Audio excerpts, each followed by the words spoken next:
दीनिल्लाहिल इस्लाम आमन्तु बिल्लाह सदक़ल्लाहु मौलानल अज़ीम व सदक़ा रसूलुहुन नबियुल अमीनुल मकीनुल करीम व नहनु अला ज़ालिका लमिनश शाहिदीन वश्शाकिरीन वल्हम्दुलिल्लाहि रब्बिल आलमीन। वकारी खैर शहरानम अगथनी या रसूल अल्लाह, परेशानम परेशानम अगथनी या रसूल अल्लाह। शहाबे कस नवाजी कुन, तबीबा चारा साजी कुन, मरीज़े दर्द इस्यानम अगसनी या रसूल अल्लाह। अगर रानी वगर खानी गुलामम अंत सुल्तानी, दिगर चीज़ें नमीदानम अगसनी या रसूल अल्लाह। प्यारे हबीब को पुकार, प्यारे नबी का नाम ले, प्यारे हबीब को पुकार, प्यारे नबी का नाम ले। दामने मुस्तफ़ा में आ पाए रसूल थाम ले, दामने मुस्तफ़ा में आ पाए रसूल थाम ले। कि मोहम्मद से वफा तूने तो हम तेरे हैं, कि मोहम्मद से वफा तूने तो हम तेरे हैं। ये जहां चीज है क्या लौहो कलम तेरे हैं। और मोहम्मद की मोहब्बत दीन हक की शर्त अव्वल है, मोहम्मद की मोहब्बत दीन हक की शर्त अव्वल है। इसी में हो अगर खामी तो सब कुछ नामुकम्मल है, इसी में हो अगर खामी तो सब कुछ नामुकम्मल है। कि मोहम्मद से वफा तूने तो हम तेरे हैं। ये जहां चीज है क्या लौहो कलम तेरे हैं। आइए हजरात, हम और आप इंतहाई खुलूस के साथ नबिये दो आलम, रहमते दो आलम, नूरे मुजस्सम जनाबे मोहम्मदुर रसूलुल्लाह सल्लल्लाहु ताला अलैहि वसल्लम की बारगाह में हदिया दुरूद पेश करें। अल्लाहुम्मा सल्ली अला सय्यदना मौलाना मुहम्मदिन मादिनिल जूदी वल करम मंबाइल इल्मी वल हिकम व बारिक वसल्लिम सल्लु अलैहि सलातन व सलामन अलैका या रसूल अल्लाह सल्लल्लाहु ताला अलैहि वसल्लम। अगर आप हजरात का जी चाहता है और चाहते हैं कि मुस्तफ़ा आपको देख लें तो खुलूस के साथ, मोहब्बत के साथ दुरूद पढ़ लीजिए। इसलिए कि रसूलुल्लाह ने फरमाया है, मेरा गुलाम जो मुझ पर खुलूस और मोहब्बत के साथ दुरूद पढ़ता है, तो आका फरमाते हैं अपने गुलाम को देखता भी हूँ, उसके दुरूद को कानों से सुनता भी हूँ।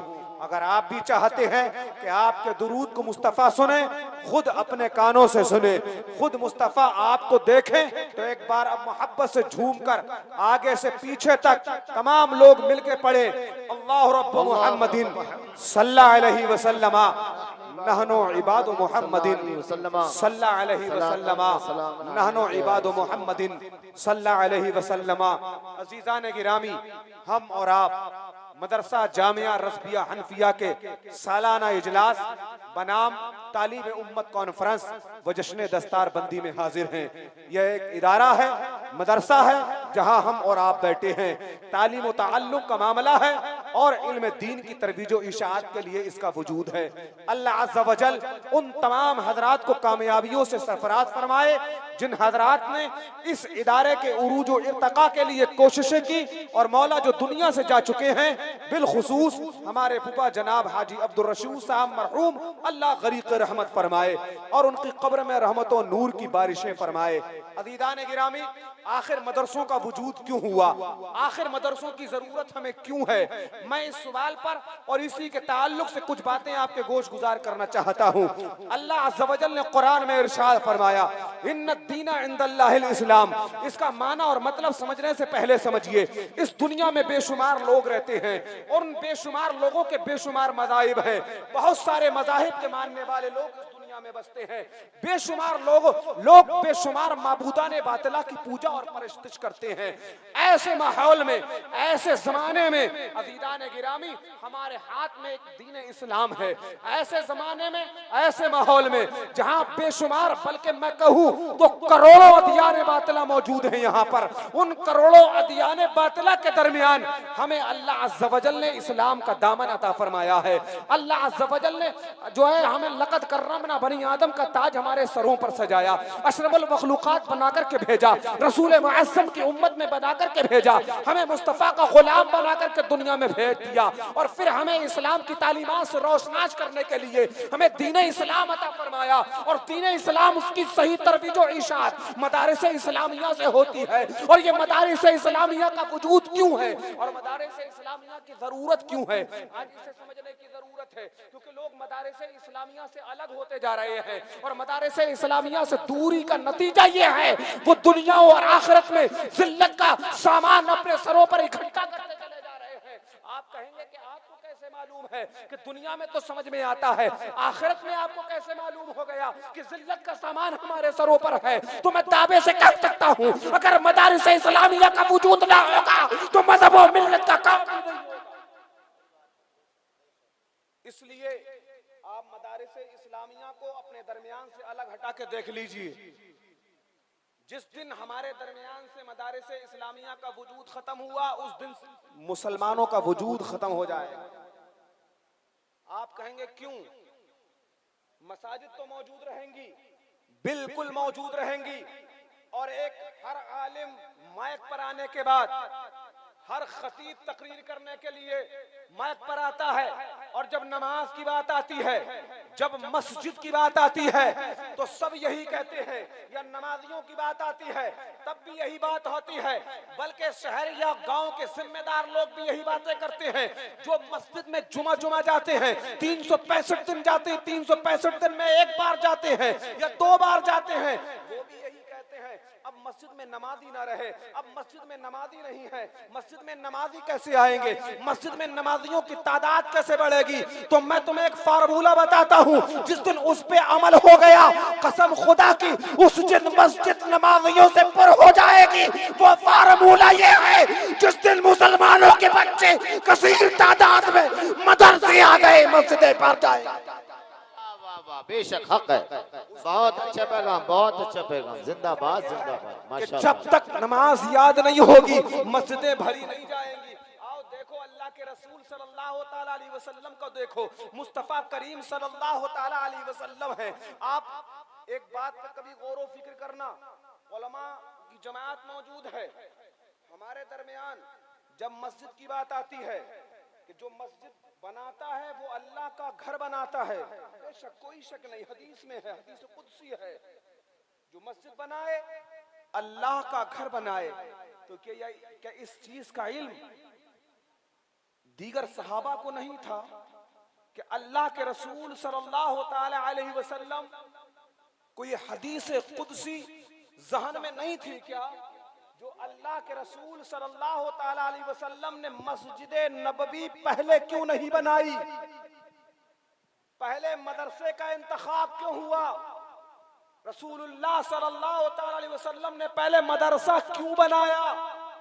तो कहेंगे कौन सा मदरसा, तो मैं कहूंगा वही मदरसा जो दारे अरकम है, जिसे हजरत अरकम ने मुसलमानों के तालीम और ताल्लुम के लिए रसूलुल्लाह की बारगाह में अरीदा पेश किया था, या रसूल अल्लाह मुसलमानों की तालीम और ताल्लुम के लिए कोई जगह नहीं है, मैं अपना घर अल्लाह की रिजा के लिए तालीम के लिए दीन इस्लाम की इशाअत के लिए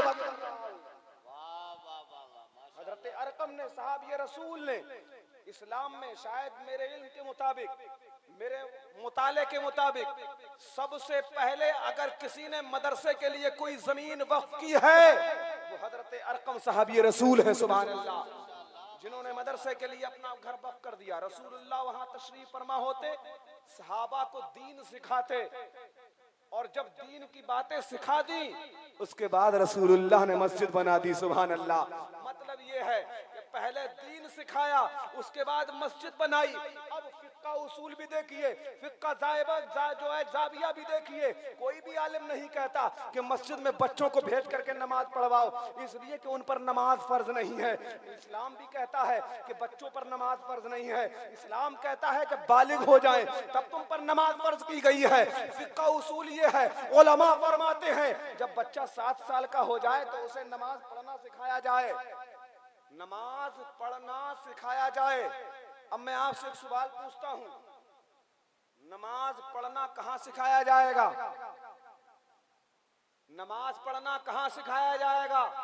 कॉन्वेंट में, ग्रीन बोर्ड में, दिल्ली पब्लिक में, जयपुरिया में, या किसी और जो है असली तालीम गाह में? तो आपका जवाब होगा नहीं, वहां नहीं सिखाया जाएगा। सबका जवाब यही होगा कि मदारिस इस्लामिया में कुरान पढ़ना सिखाया जाएगा, मदारिस इस्लामिया में नमाज पढ़ना सिखाया जाएगा। तो मैं ये कहता हूं कि आप तालीम ना दे, असली इदारों में तालीम ना दे, मैं ये नहीं कहता हूं, बल्कि तालीम दिलाएं। ये वक्त का तकाजा है, दौरे हाजिर की जरूरतें हैं, मगर सबसे पहले अपने बच्चे को मुसलमान बनाएं, और वो मुसलमान मदरसे में जाके बनेगा।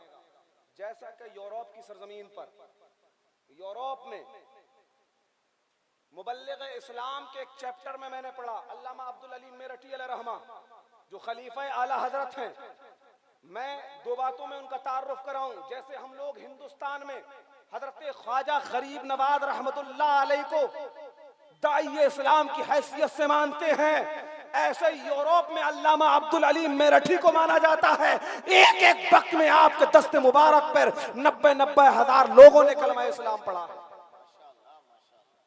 वो मुबल्लिग इस्लाम, उनकी उस जरखेज खेती में वहां के मुसलमान जो यहूद और नसारा के कल्चर के करीब है, उनका तसव्वुर हुआ है जो कुरान पढ़ना नहीं जानता वो मुसलमान नहीं है।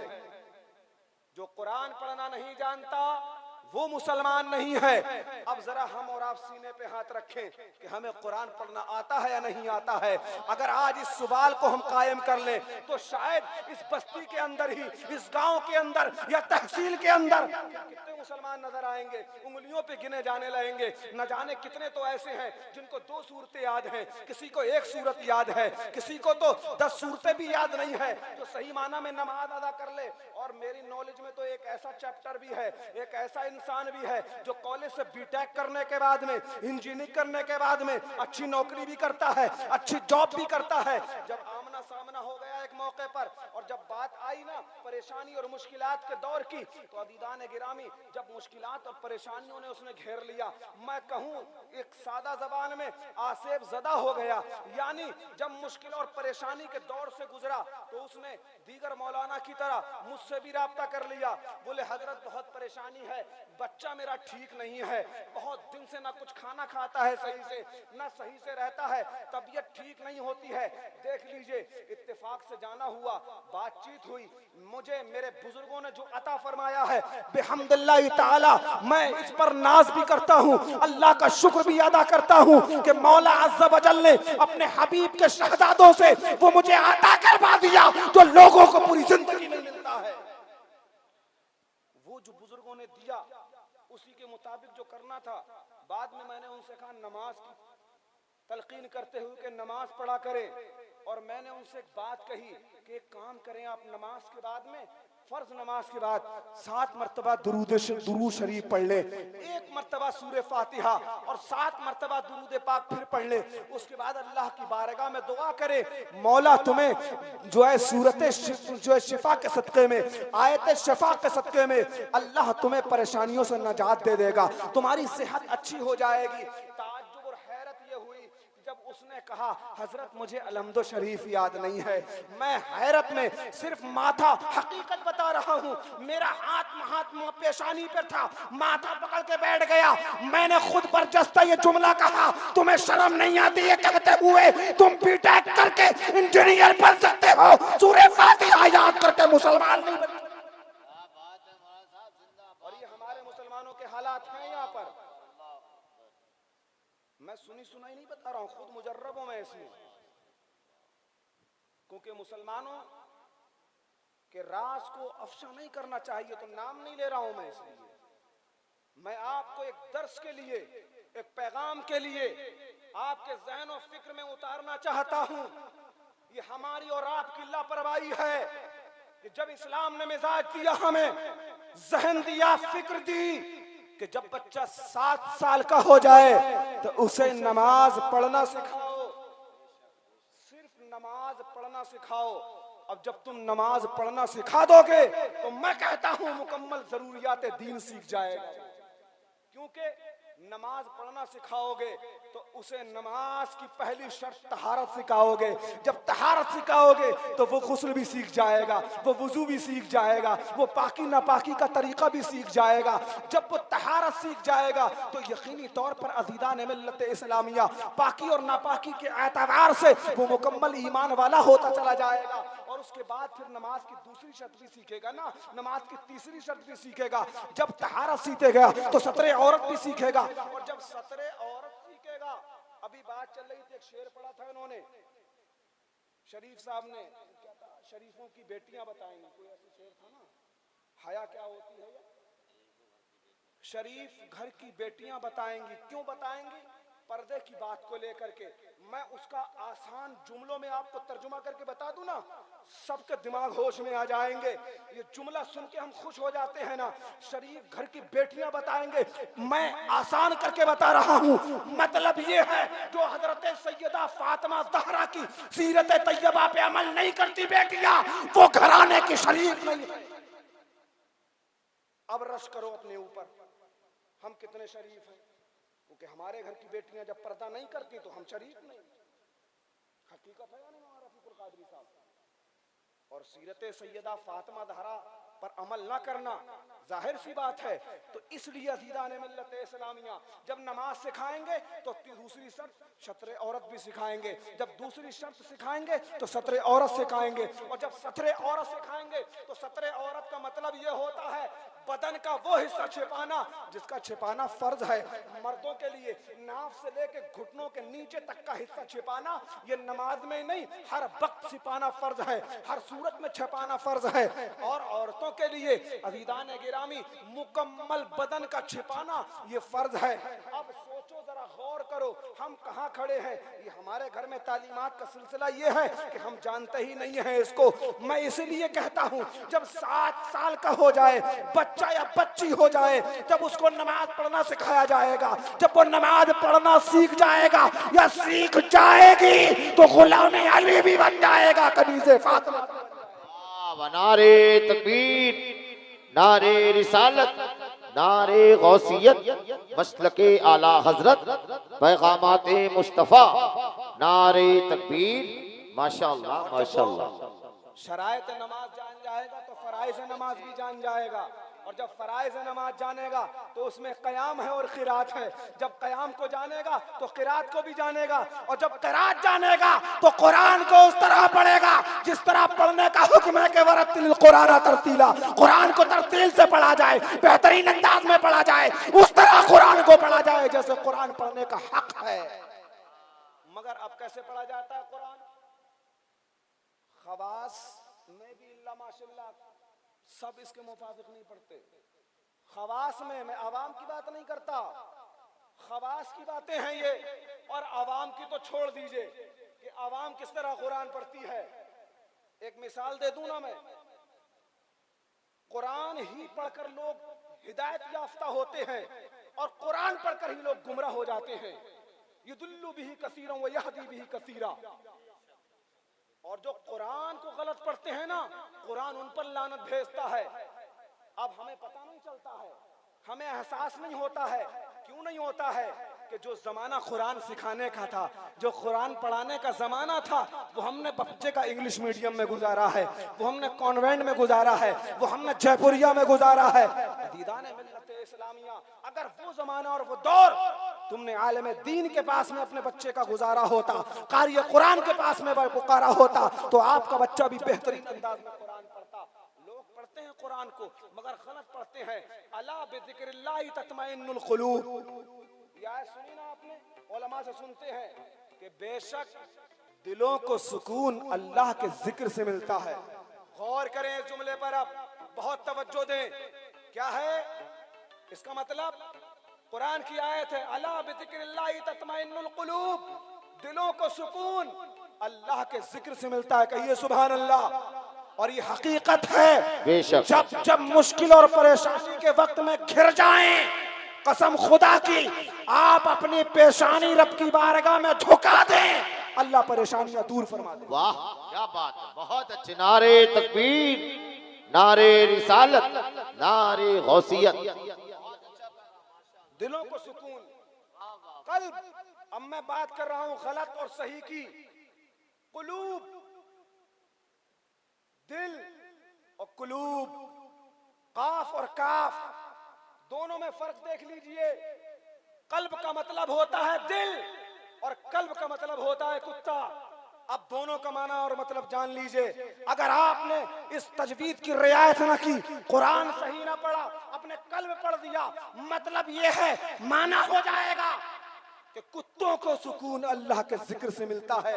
हालांकि अज़ीज़ान मिल्लत इस्लामिया, अल्लाह के जिक्र से सुकून तो सभी को मिलता है, चाहे वो जानवर हो या हैवानात हो। मगर मैं आपको समझाना ये चाहता हूँ, बताना चाहता हूँ, आप कहना ये चाहते थे कि दिलों को सुकून अल्लाह के जिक्र से मिलता है, मगर आपकी नादानी की वजह से, कम इल्मी की वजह से, कम फहमी की वजह से, कुरान न सीखने की वजह से आपने नमाज में ये कहा कि दिलों को नहीं बल्कि कुत्तों को सुकून अल्लाह के जिक्र से मिलता है।